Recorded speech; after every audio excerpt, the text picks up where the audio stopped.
Julie,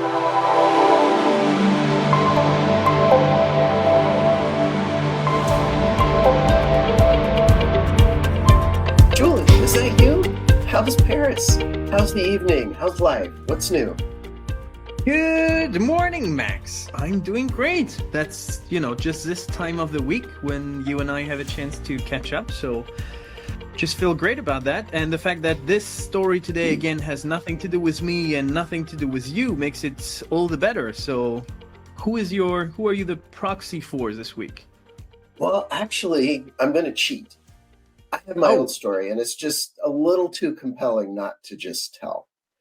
So, all right. if that's okay, I'm gonna break the mailbag pattern and tell a little story of my own. Well, if it's And this is painful something enough, that happened. it's justified. It, well, and honestly, it's not painful. It's just different enough. Um, Okay. it, I I almost think this could be a candidate for the Hall of Fame, but I also think absolutely no way. Um, so All this right. happened over the holidays. I got to, I think it was it was the 23rd, and we do our Christmas on the 24th. So we had 18 people and seven dogs coming on Christmas Eve, but this was the day before that, and there was a whole lot of cooking that we were doing. And this knife and two others were ridiculously dull. And my wife has been complaining about it, but I'm the one who sharpened them, so I had to get over the fact that I sharpened them poorly and adjust to that. So I managed to do that, and I finally said on the 23rd, okay, I'm going to go get. There were three knives. I'm going to go get these three knives sharpened. So I start searching. I think I did, just Google Maps search, and there was this one company that did did sharpening, and they had some fancy tool that they used. And I was trying to call the store, but it sent me to a local number, or it sent me to a central number, an 800 number. And it was not very reassuring because the first option was if you've got questions about getting a knife sharp, you need to press one, which I wanted to talk to somebody there and see if they were available. So that wasn't the right option. The next one was if you're operating a machine and having trouble, press two. So now I'm kind of like, okay, I don't know that I want to use this, but didn't appear to be a lot of options. So I got there. Finally, I was just like, I don't want to do this. I know this is the wrong answer. And there was another company, and I called, and again, it was just incredibly underwhelming. This guy had a very meek voice, and he just was very hi, yes, well, I got a really bad, and I was, I'm in a hurry. I want to get these. I basically want to walk in and have somebody sharpen them on the spot. And the guy was like, I'm just, I've got a huge order. I don't think I'm going to be able to do it. I could, if you get them to me tonight, or if you get them to me today, I can get them to you at some point tomorrow. And I don't think that's going to work, because not having the knives tomorrow is when do some chopping tonight probably, but the big chopping is tomorrow. So that just ain't going to fly. So I'm like, okay, well, thanks. Sorry, it's not going to work. I hang up. Almost instantly, I get a text. He says, you know what? If you get them to me tonight, if you can get them to me today, I'll either get them late tonight or first thing in the morning. And I'm kind of like, I don't know you. I still don't trust this. No, that's not going to work. I then looked around some more, couldn't find anybody. So, all right, well, dull knives. I'll do what I can. I'll hone them and stuff, and we'll just deal with it. Hour or two later, he sends me another text and says, hey, I got through all my stuff. If you bring them now, I'll sharpen them. And I'm like, yes. So I then look at the address, and it's right next to one of the busy commercial streets in Cupertino, but it's off of it. And I look, and it's like somebody's house. So I'm kind of like, okay, what have I gotten into here? And the direction, he sent me a text when I said I was coming over, and he's like, so the address is listed as here, but turn and go around to the cul-de-sac, and I'll meet you out back. And I go, okay, what have I gotten into here? But I drive, it was 5 minutes away. It was very close. I drive over there. I've got my 3 knives, and this, I don't know, probably still in college aged kid. I write, and this is classic. I guess he's Gen X or whatever. Send him a text. He says, "Send me a text when you're here." So I'm in the driveway. I send a text, or I'm in the cul-de-sac. I send a text. He comes out, waves me in. So now I'm walking into his backyard. It's Christmas time, but it's California, so it wasn't raining or anything. So you could actually do stuff in the backyard. And I look over and there's like 18 whetstones just sitting there all set up. And he's got a couple of little things to show you things. And he's selling Swiss Army knives. And I'm just, this is bizarre. But I start talking to him, and he within 30 seconds, I can tell this guy totally knows his stuff. He's like looking at this knife going, well, it's got some little pocks. I can't fix those unless you want me to do a really deep thing. Even then, I don't know if it's going to work. It's not super true. I can re-true, or I can just sharpen it. And we talked the pros and cons. Just sharpen it. That's fine. That's good enough for this. So he just sharpened it. The other two were just sharpening was all they needed anyway. So just it started teaching me a whole lot about knives and sharpening and stuff like that. I'm like, okay, this is the experience I want for knife sharpening. And then he says, okay, it'll be an hour, maybe 45 minutes. I'll text you when I'm done. So it gets 5 minutes from my house. I go home. My wife was decorating the house for some Christmas stuff. So I did that for a little bit, got a text from him. They're done. I go back. The price was $36, which was kind of awkward. I gave him 40, and he kind of did a little, oh, I'll go get some change. And I'm like, no, just keep it. That's fine. And I missed one other detail. So when I pull in now, he's just finished sharpening. He's got this big old leather apron on and a little gas mask thing. And he just looks like somebody who's gone out to the sharpening shed and done serious sharpening work. And knives were all wrapped up in just like magazine pages. And so I paid him. I got the knives, got home. They're sharper than sharp. And it was just a unusual and very wonderful experience that I just felt like I had to share. I don't even know if there are any lessons here, but it just was such an interesting experience. I had to share. I have a couple thoughts, but I'm curious what you got out of this. Well, before getting into the experience itself, I've always been told I'm not necessarily the sharpest knife in the drawer, but I'm glad to see I'm the only one. On a more serious note, I had never heard of that business. I mean, I have a tool to sharpen my knives myself at home. I'm in charge. If they're not sharp, if they're dull, I get in trouble like you do. But I would not even think about searching for that kind of service. Probably exists. If it does in the US, I may just not be aware. It probably exists as a corner here as well. Maybe in someone's backyard too. Never heard of it. I would not think about it. I would most probably, for $36, just buy a couple of new knives. That would probably be my first thinking if I could not get them sharp again. Because I've been using the same knife offered by my grandfather for at least 20 years, if not more. And I just get it to work one way or the other. So very interesting business, even though it doesn't sound so legit.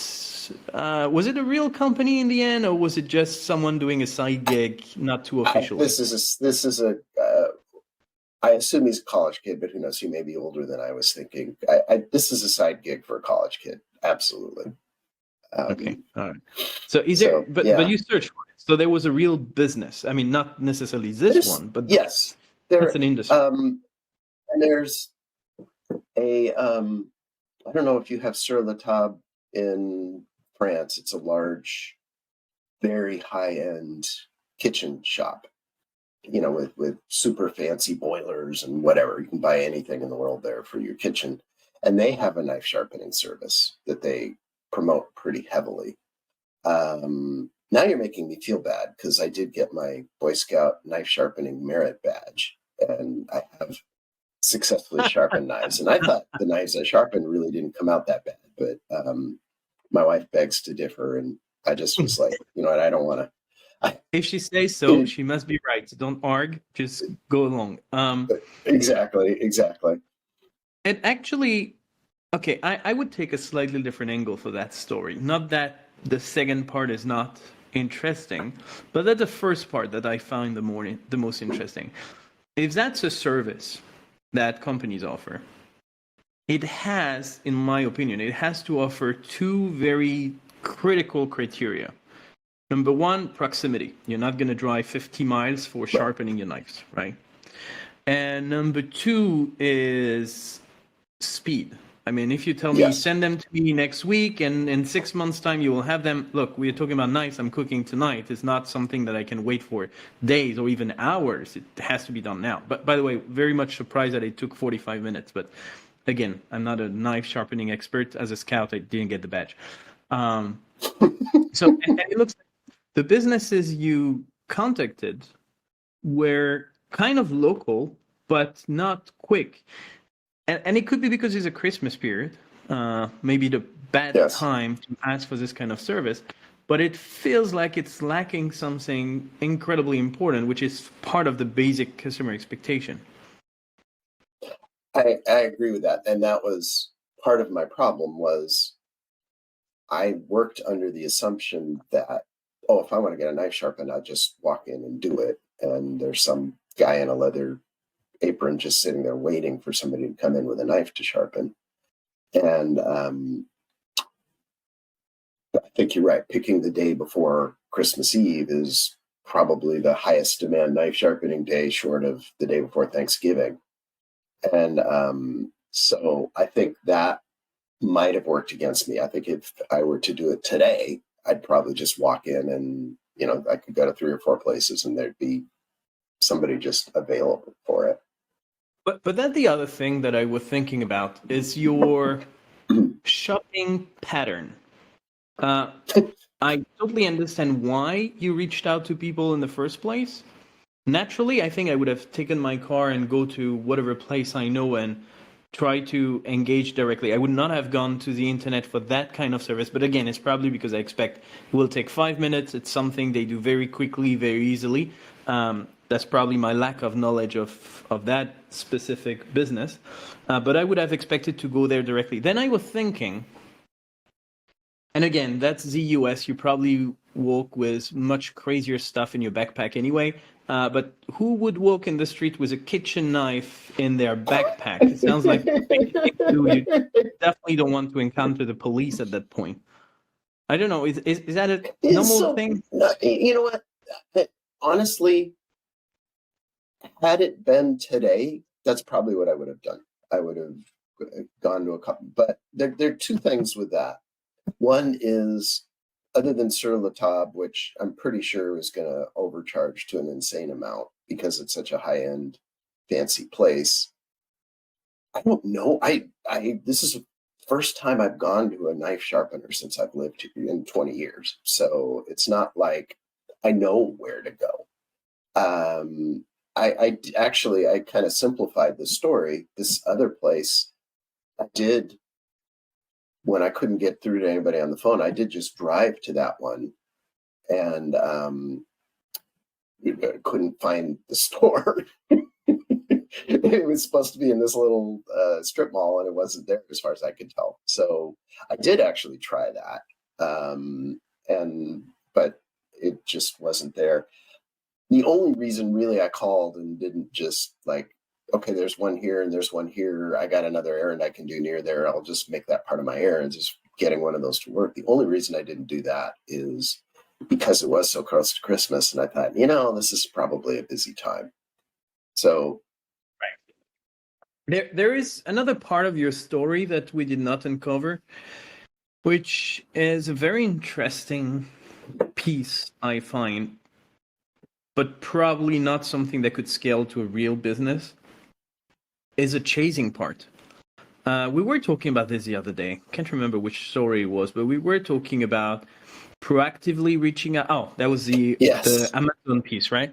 Proactively reaching out to your customers when the order gets canceled. Here it's, well, very much similar situation actually. It's a customer refusing the order, refusing to place the order because a disagreement in the service or the fee or whatever it is, and the business getting back to you with a counter proposal. It's almost a negotiation that happened there, and even when you refuse, they could do better. They get a new slot that's opening. They get back to you. I love that. I wish more businesses could do this, but it might have worked because it was very much of a one-to-one and not a company engaging with you. You might have found it more intrusive if it had been Google or Meta talking to you versus the local school guy with his beautiful apron on. Yeah, this was the other part of the story I wanted to make sure we hit on because it is remarkable. I mean, this was a true omni-channel customer experience, proactive omni-channel customer experience with all context carried from one interaction to the next. But of course, that was because there's exactly one person and the context was in his brain. And the fact that he was, yeah, it was very much a negotiation. I think that's the perfect term because it was, it wasn't a price negotiation, but it was a timing negotiation. It was, hey, I can't do it until then. Oh, sorry, won't work. Oh, I could do it sooner. I could do this. Yeah. And then I think what happened was he got through something quicker than he could. So then he's just like, hey, I can do it right away. And it's like, okay, perfect. But and there is one more piece in your story, which was about the experience itself and walking you through the tools and the various methods it could be using and how that works and what it means and what he would do and all this kind of thing, which is truly the experience, which not for every type of item you would seek. Probably don't need to spend half an hour talking about the origin of carrots every time you go to supermarkets. But there are items, either because they are costly or because they are odd enough or because there's something attached to it. I remember your story, end of 2022, around your trip in Morocco, where you barely talked about the items. It was really about the experience and the people and the conversations and the tea and a little bit about the rugs as well. But here it's not so much about the knife. It's about everything the guy has been showing you around. And that's really added value. And while you probably cannot do it when you have a multi-million-dollar companies with thousands and thousands of employees, any small company that is still human size with 10 plus employees can definitely provide this kind of unusual, exceptional experience that gets people to come back. Yeah, I think that's really critical. And I think there's I think you're right. There's a very general learning. I also think there is something very primal about knives that make it kind of a little bit of a special case here. This is hunting and gathering, and I still remember that I got a merit badge for sharpening knives, and you're able to sharpen knives successfully. And there's a piece there that I think plays. But I think you're right. I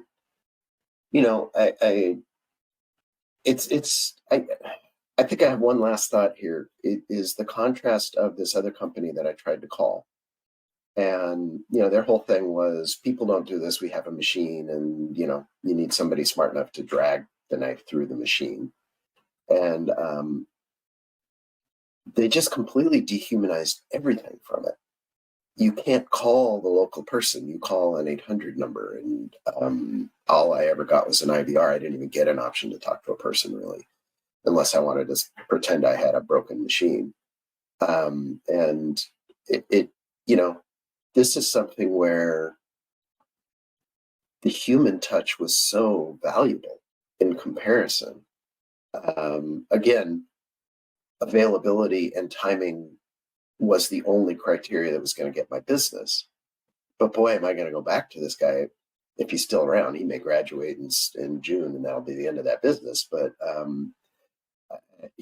it was just a crazy good customer experience where I haven't had a knife sharpened. I don't know if I've ever gone to somebody else to sharpen a knife before. But now I feel good about it because it was a good result. It was a pleasant experience. Why not do it once a year or twice a year or something like that? He's not going to get So rich for that, but no, probably not, but maybe enough to buy a new apron when this one is used up. yeah. Um, well, there are a few learnings here. There is make sure you identify what is critical to the item. So here it was time sensitivity and being local enough to be relevant. There is something around being proactive and trying to engage with your customers versus being passive and putting you in touch with an IVR that's not going to even understand what it is you're looking for. And there is something incredibly important about the human touch and the actual experience coming along with the service or the product, more than just the product itself. So, actually, thank you for sharing, because I think there were quite a few nuggets in that story. There is a lot. I'm glad we talked this one through. I was very.